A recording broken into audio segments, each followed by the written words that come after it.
സാറേ, ലെബനൻ ഏതാണ്ട് പൂർണ്ണമായിട്ടും ഹിസ്ബുള്ളയുടെ കയ്യിൽ നിന്ന് മാറിക്കഴിഞ്ഞു. ഇനി സിറിയയിലേക്കും ഇസ്രായേൽ ഇടയ്ക്കിടയ്ക്ക് ചില ലക്ഷ്യങ്ങളോടെ നീങ്ങുന്നുണ്ട് എന്ന് പറഞ്ഞാൽ ഇനി ലെബനനും സിറിയയും കൂടെ ഒന്നാകുമോ? അതായത് തെക്കൻ ലെബനൻ എന്ന് പറഞ്ഞാൽ വടക്കൻ ഇസ്രയേലിനോട് ചേർന്ന് കിടക്കുന്ന പ്രദേശമാണ് തെക്കൻ ലെബനൻ. അതുകൊണ്ടാണല്ലോ തെക്കൻ ലെബനനിലേക്ക് ആ ലിറ്റനി പുഴയുടെ അപ്പുറത്തേക്ക് ഇസ്രയേൽ കരയുദ്ധത്തിന് വേണ്ടി നീങ്ങിക്കൊണ്ടിരുന്നത്. അവിടെ യൂണിഫിൽ എന്ന് പറഞ്ഞിട്ട് ഐക്യരാഷ്ട്ര സംഘടനയുടെ ഒരു സേന ഒരു ശല്യമായിട്ട് നിൽക്കുന്നുണ്ടായിരുന്നു. അവർക്കൊരു താവളമൊക്കെ ഉണ്ടായിരുന്നു. പക്ഷെ അങ്ങോട്ട് കുറച്ചധികം കയറി പിന്നെ വെടിനിർത്തൽ എന്ന് പറയുമ്പോൾ ലിറ്റനി പുഴയുടെ വടക്കോട്ട് ഹിസ്ബുള്ള മാറുക. അല്ലെങ്കിൽ തന്നെ ഈ ഐക്യരാഷ്ട്രസഭയുടെ 1701 എന്ന് പറഞ്ഞ പ്രമേയം വെച്ചിട്ട് ഈ തെക്കൻ ലെബനനിൽ ഉണ്ടാകേണ്ടത് ലെബനൻ പട്ടാളമായിരുന്നു. പക്ഷെ ഉണ്ടായിരുന്നത് ഹിസ്ബുല്ലയായിരുന്നു. അത് തന്നെ നിയമവിരുദ്ധമായിരുന്നു. അതുകൊണ്ട് ഇപ്പോൾ ഹിസ്ബുല്ലയുടെ ആയുധശേഷി അത് തകർന്നു കഴിഞ്ഞല്ലോ. അതെ, പിൻവാങ്ങിക്കഴിഞ്ഞു ഹിസ്ബുല്ല. നേതാക്കളില്ല അതിന്. അപ്പോൾ അത് പൊതുവെ ആ ഭാഗം ഇസ്രയേലിൻ്റെയൊക്കെ കയ്യിലാണ്, തെക്കൻ ലെബനൻ എന്ന് പറയുന്ന ആ ഭാഗം. അപ്പോൾ തെക്കൻ ലെബനനും പിന്നെ സിറിയയിലേക്ക് ഇപ്പോൾ കടക്കുന്നുണ്ടല്ലോ. മറ്റേ ബഫർ സോൺ, ഗോലാൻ കുന്നുകൾ, ബഫർ സോൺ കഴിഞ്ഞിട്ട് പിന്നെയും ദമാസ്കസിൻ്റെ അപ്പുറത്ത്, സിറിയയുടെ തലസ്ഥാനമായ ദമാസ്കസിൻ്റെ അപ്പുറത്തെത്തി ഇസ്രയേൽ എത്തിയതായിട്ട് പല റിപ്പോർട്ടുകളും പറയുന്നുണ്ട്. എന്തായാലും ഗോലാൻ കുന്നുകൾ കടന്നുള്ള പ്രവേശിയിലേക്കും കൂടി ഇസ്രയേൽ വന്നു. എന്ന് വെച്ചാൽ 1800 ചതുരശ്ര കിലോമീറ്ററാണ് ഗോലാൻ കുന്നുകൾ. ഈ ഗോലാൻ കുന്നുകൾ 1967 6 Days വാർ, 6 ദിവസത്തെ യുദ്ധത്തിൽ സിറിയയിൽ നിന്ന് പിടിച്ചെടുത്തതാണ് ഇസ്രയേൽ. ഗോലാൻ കുന്നുകൾ ഒരുപാട് എണ്ണ നിക്ഷേപമൊക്കെയുള്ള സ്ഥലം. ഇസ്രയേലിന് 15% കുടിനീർ കിട്ടുന്നത് അവിടെ നിന്നാണ്. കാരണം യോർദാൻ പുഴ ആ ഭാഗത്തുണ്ട് കിട്ടുന്നത്. അപ്പോൾ പിന്നെ അവിടെ ഓയിൽ എക്സ്പ്ലോറേഷന്, എണ്ണ പര്യവേഷണത്തിന് ന്യൂജേഴ്സിയിലെ ഒരു കമ്പനിയെ ഏൽപ്പിച്ചിട്ടുണ്ട്. ഡ്രില്ലിങ് ഓൾറെഡി നടക്കുന്നുണ്ട് അവിടെ ഈ ഗോലാൻ കുന്ന്. അപ്പോൾ ഗോലാൻ കുന്നൊന്നും വിട്ടുകൊടുക്കുന്ന പ്രശ്നമേ ഇല്ല. ഇപ്പോൾ 1800 ചതുരശ്ര കിലോമീറ്റർ ഗോലാൻ കുന്ന്. പക്ഷേ 1800 ചതുരശ്ര കിലോമീറ്റർ അല്ല ഇപ്പോൾ ഈ സിറിയൻ സംഭവം ഉണ്ടായിക്കഴിഞ്ഞപ്പോൾ ഇസ്രയേലിൻ്റെ കയ്യിലിരിക്കുന്നത്. ഇസ്രയേൽ കുറച്ചുകൂടി കയറിയിട്ട് 4200 ചതുരശ്ര കിലോമീറ്റർ കൈവശപ്പെടുത്തിയിരിക്കുന്നു. അപ്പോൾ 2400ഓളം കിലോമീറ്റർ പിന്നെയും കൈവശപ്പെടുത്തിയതാണ്.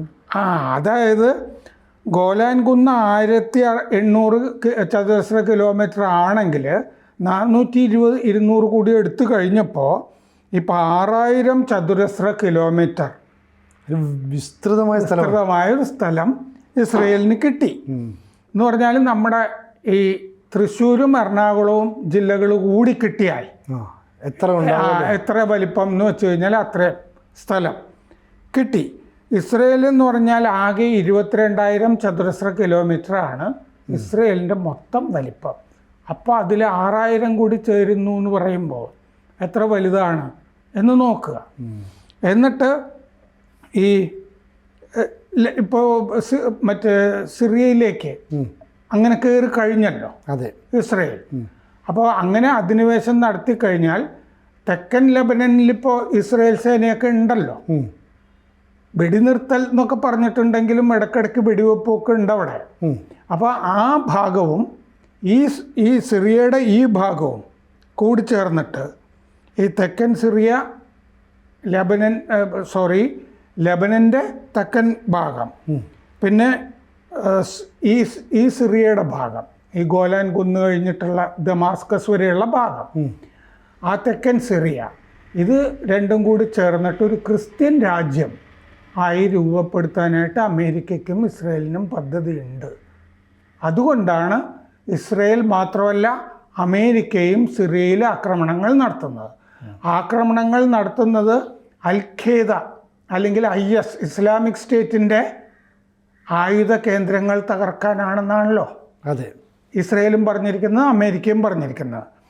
ഇസ്രയേലിൻ്റെ IDF കപ്പലുകൾ, നാവിക സേന, ഇസ്രയേലിൻ്റെ നാവികസേന ഈ അൽ-ബെയ്ദ, ലതാക്കിയ തുറമുഖങ്ങൾ ആക്രമിച്ചു ഇന്നലെ സിറിയയിൽ.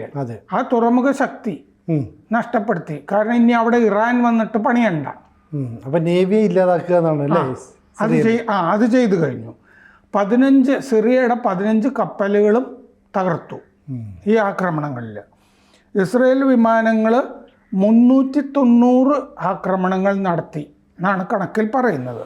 പ്രതിരോധ മന്ത്രി ഇസ്രയേൽ കാറ്റ്സ്, ഇസ്രയേലിൻ്റെ പ്രതിരോധ മന്ത്രിയുടെ പേരിൻ്റെ കൂട്ടത്തിലും ഇസ്രയേലിൽ നിന്നുണ്ട്. ഇസ്രയേൽ കാറ്റ്സ് പറഞ്ഞു, ഇസ്രയേലിന് ഭീഷണിയായ കേന്ദ്രങ്ങളാണ് ഞങ്ങൾ ആക്രമിച്ചത്. ആ കൂട്ടത്തിൽ വ്യോമതാവളങ്ങളുണ്ട്, പട്ടാള വാഹനങ്ങളുണ്ട്, വിമാനവേദ ആയുധങ്ങൾ എന്ന് പറഞ്ഞാൽ മിസൈലുകൾ ഒക്കെ ഉണ്ട് സിറിയയുടെ. അപ്പോൾ സിറിയയുടെ ആയുധങ്ങളൊക്കെ നശിപ്പിക്കുകയാണ് ഉണ്ടായിരുന്നത്.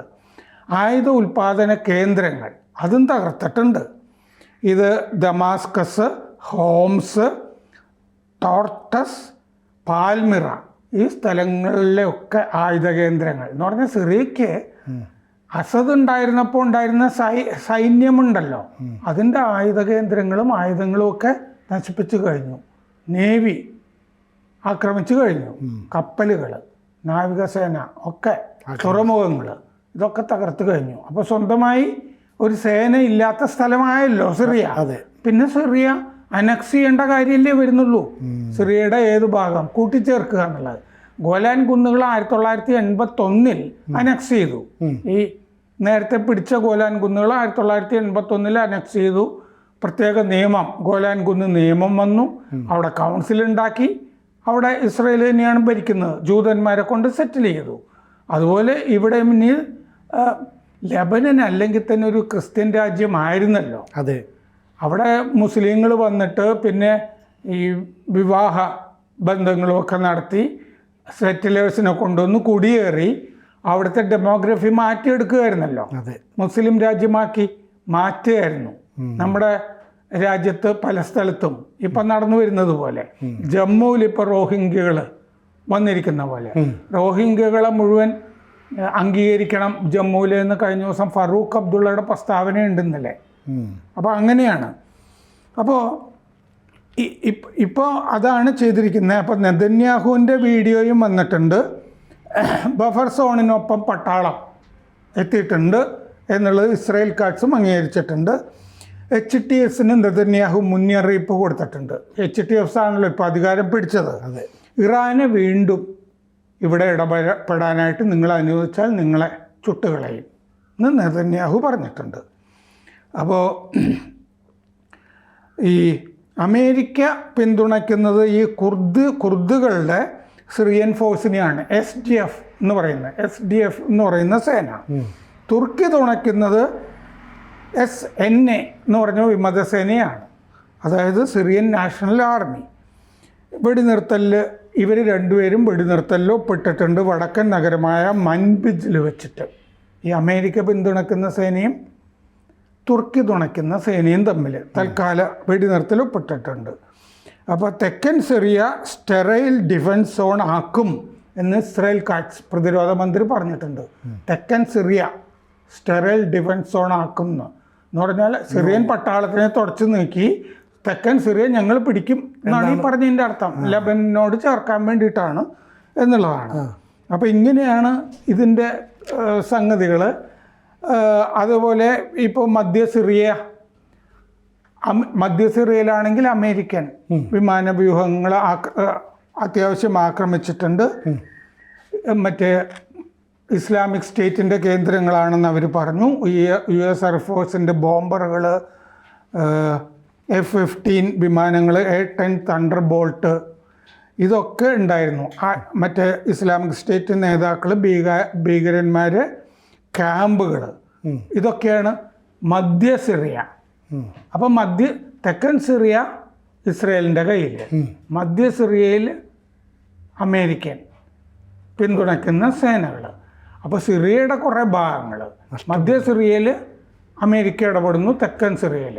അപ്പോൾ മധ്യ സിറിയ, തെക്കൻ സിറിയ, ലെബനനൊക്കെ ചേർന്നിട്ട് ഒരു ക്രിസ്ത്യൻ രാജ്യം രൂപപ്പെടുന്നു എന്നുള്ളതാണ് റിപ്പോർട്ടുകളിൽ കാണുന്നത്. കൂടുതൽ വാർത്തകളും വിശേഷങ്ങളും നിങ്ങളിലേക്ക് എത്താൻ ABC മലയാളം സബ്സ്ക്രൈബ് ചെയ്യുക, ബെൽബട്ടനും അമർത്തുക.